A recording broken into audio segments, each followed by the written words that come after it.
오늘 함께 살펴보실 말씀은 요한일서 1장 1절에서 10절 말씀입니다. 요한일서 1장 1절로 10절, 제가 가지고 있는 신약성경 387면에 있습니다. 다 찾으셨으면 함께 읽으시겠습니다. 태초부터 있는 생명의 말씀에 관하여는 우리가 들은 바요, 눈으로 본 바요, 자세히 보고 우리의 손으로 만진 바라. 이 생명이 나타내신 바 된지라. 이 영원한 생명을 우리가 보았고 증언하여 너에게 전하노니 이는 아버지와 함께 계시다가 우리에게 나타내신 바 되시니라. 우리가 보고 들은 바를 너에게도 전함은 너희로 우리와 사귐이 있게 하려 함이니 우리의 사귐은 아버지와 그의 아들 예수 그리스도와 더불어 누림이라. 우리가 이것을 쓰면 우리의 기쁨이 충만하게 하려 함이라. 우리가 그에게서 듣고 너에게 전하는 소식은 이것이니 곧 하나님은 빛이시니라. 그에게는 어둠이 조금도 없으시다는 것이니라. 만일 우리가 하나님과 사귐이 있다 하고 어둠에 행하면 거짓말을 하고 진리를 행하지 아니함이거니와 그가 빛 가운데 계신 것 같이 우리도 빛 가운데 행하면 우리가 서로 사귐이 있고 그 아들 예수의 피가 우리를 모든 죄에서 깨끗하게 하실 것이요 만일 우리가 죄 없다고 말하면 스스로 속이고 또 진리가 우리 속에 있지 아니할 것이요 만일 우리가 우리 죄를 자백하면 그는 미쁘시고 의로우사 우리 죄를 사하시며 우리를 모든 불의에서 깨끗하게 하실 것이요 만일 우리가 범죄하지 아니하였다 하면 하나님을 거짓말하는 이로 만드는 것이니 또한 그의 말씀이 우리 속에 있지 아니하리라. 네. 전도서 말씀을 끝나고 오늘부터 요한 1서 말씀을 함께 살펴봅니다. 요한 1서는 분명하게 저자의 이름이 기록되어 있지 않지만 초대 시대부터 전통적으로 예수님의 제자인 사도 요한에 의해 기록된 것으로 봅니다. 사도 요한은 예수님이 사랑하는 제자 중 한 명이었으며 예수님의 제자 중 유일하게 자연사한 인물입니다. 요한 1서 외에도 또 이후에 나오는 요한 2서와 3서와 같은 요한 서신을, 또한 복음서 중에 복음서라 갈 수 있는 요한 복음을, 또한 묵시록인 요한 계시록의 저자도 알려져 있습니다. 요한 1서는 서신, 즉 편지라고 부르지만 다른 신약의 편지와는 다른 특징을 가지고 있습니다. 고대 서신을 보면 발신자와 수신자, 문안 인사로 시작합니다. 바울 또한 대개 이 고대의 양식을 따라 서신을 기록했습니다. 그러나 요한 1서에는 그것이 생략되어 있습니다. 다만 우리는 이 편지의 내용을 통해서 발신자는 예수님을 직접 경험한 예수님의 제자 중 한 명임을 알 수 있고 요한 2서와 3서의 자신을 장로라고 표현하는 것을 통해 사도 요한에 의해 기록된 것이며 이 편지의 수신자는 곳곳에서 말하죠. 나의 자녀들, 사랑하는 자들, 택하심을 받은 자들로 이끌어지는 믿음의 공동체에 보낸 편지로 알 수 있습니다. 사도 요한이 요한 서신을 보낸 목적이 있습니다. 그것은 바로 거짓 교사들로부터 믿음의 공동체를 보호하기 위해서였습니다. 오늘날에도 많은 이단들이 성도들을 미혹합니다. 성도들을 미혹하여 참 믿음에서 떠나게 만듭니다. 초대교회 당시에도 이단들이 활발하게 활동했습니다. 이들은 특별히 예수님에 관한 잘못된 가르침을 전파하며 믿음으로부터 떠나도록 만들었습니다. 우리가 잘 알고 있듯 예수님은 참 하나님이신 동시에 참 사람이십니다. 이는 예수님만이 가지신 독특한 특징입니다. 그러나 초대교회 이단들은 이것을 인정하지 않았습니다. 예수님이 태초부터 계신 하나님의 아들이시오 영광과 능력에 있어 동등한 하나님이라는 것을 인정하지 않았습니다. 또한 예수님이 인간의 육체를 지닌 참 사람임을 거부했습니다. 이러한 예수님에 관한 잘못된 가르침은 신자의 구원의 근간까지 흔드는 수도 있었습니다. 예수님께서 우리와 같은 인간의 육체를 입고 오시지 않았다면 예수님의 죽음은 우리 죄를 대신해서 받은 것이 아니게 되고 예수님의 부활 또한 우리와 상관이 없는 것이 되기 때문입니다. 그래서 사도 요한은 편지를 시작하며 가장 먼저 잘못된 가르침으로부터 성도를 보호하기 위해 예수님에 관한 것으로 시작합니다. 사도 요한은 예수님을 소개하며 가장 먼저 태초에 계신 분이라고 말을 합니다. 또한 2절에서 예수님은 태초부터 하나님 아버지와 함께 계셨다라고 말을 합니다. 이것을 신학적 표현으로 그리스도의 선제성이라고 말을 합니다. 이것은 무엇을 의미합니까? 그리스도께서 하나님과 동등하신 하나님이심을 의미합니다. 초대교회 이단들은 그리스도의 신성을 인정하지 않았습니다.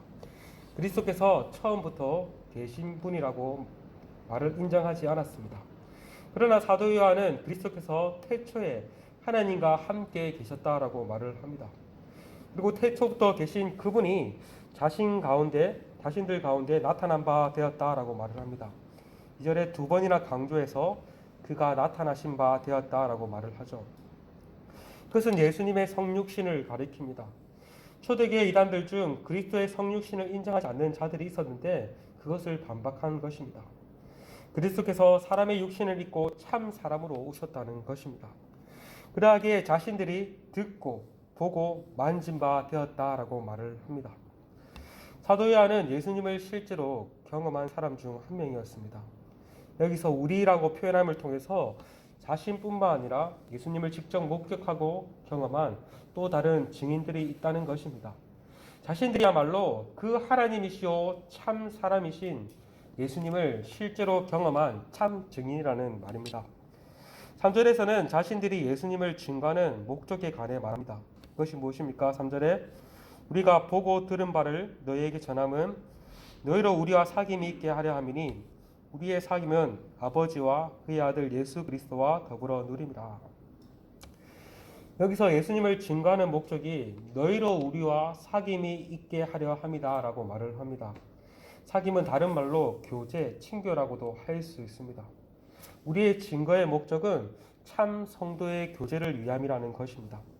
그리고 이 교제는 하나님과 그의 아들 예수님과 더불어 누리는 것이라고 말을 합니다. 이렇게 진리를 증거함으로써 진리 안에서 하나됨을 누리기를 원했던 것입니다. 이것을 통해서 우리는 진정한 성도의 교제는 하나님과 그리스도와 더불어 누리는 교제요, 진리 안에서 하나됨을 이루는 것임을 알 수 있습니다. 말하기는 오늘도 우리가 함께 교제를 하며 나아갈 때 진리 안에서 교제하면서 얻는 그 기쁨이 충만하는 우리 모두가 되기를 소망합니다. 그래서 4절은 편지를 기록한 목적이 나옵니다. 그것은 우리의 기쁨이 충만하게 하려 함이다 라고 말을 합니다.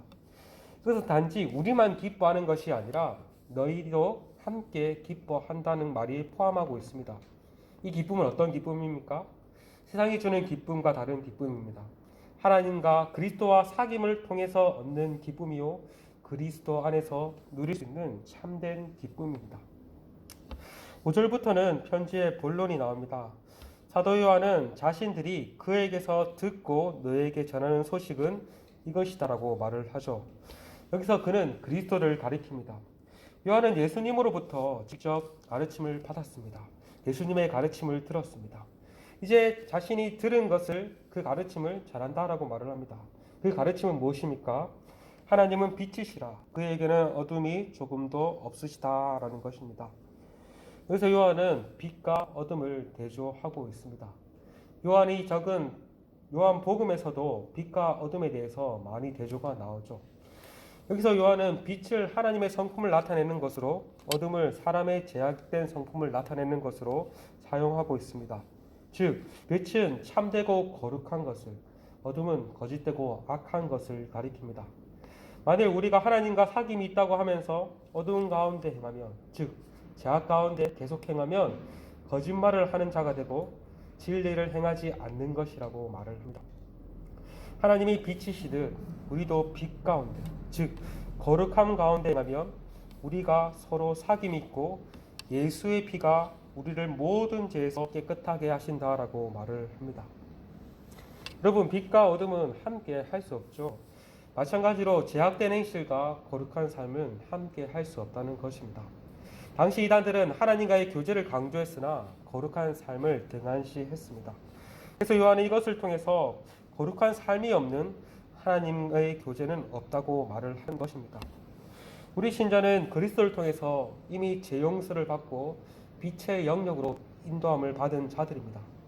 그러나 여전히 우리의 육신은 어둠의 영역인 세상 가운데 살아가고 있죠. 그렇기 때문에 우리 또한 이미 죄 사함을 받았으나 날마다 또 죄를 짓고 살아갑니다. 그러나 놀라운 사실은 죄 용서의 은혜가 있다는 사실입니다. 자신이 죄인임을 인정하고 죄를 고백하는 경우 하나님께서는 죄 용서의 은혜를 베풀어 주신다라고 말을 합니다. 1장 9절입니다. 만일 우리가 우리 죄를 자백하면 그는 미쁘시고 의로우사 우리 죄를 사하시며 우리를 모든 불의에서 깨끗하게 하실 것이요. 이것이 하나님의 자녀가 누릴 수 있는 큰 은총이요 복됨입니다. 빛 가운데에서 행하는 삶입니다. 바라기는 오늘 하루도 우리가 이 사실을 기억함으로써 빛된 삶을 살기를 소망합니다. 바라기는 오늘도 정말 우리가 진리 가운데서 하나님의 자녀됨의 그 은혜 가운데 살아가는 저와 여러분이 되시기를 간절히 소망합니다. 지금 함께 말씀을 붙잡고 기도했으면 좋겠습니다. 오늘도 참 진리신 예수님을 알아가는 그 진리 가운데 빛된 행실, 제사함을 받은 그 은총이 우리 가운데 흘러 넘칠 수 있기를 이 시간 함께 기도합시다. 또한 우리 공동체와 또 중국을 위해서 함께 기도했으면 좋겠습니다. 이 코로나 상황들이 속히 안정화될 수 있고 또 함께 모일 수 있는 그러한 은혜가 있도록 함께 이 시간 기도하시며 나아가시겠습니다. 함께 기도하시겠습니다.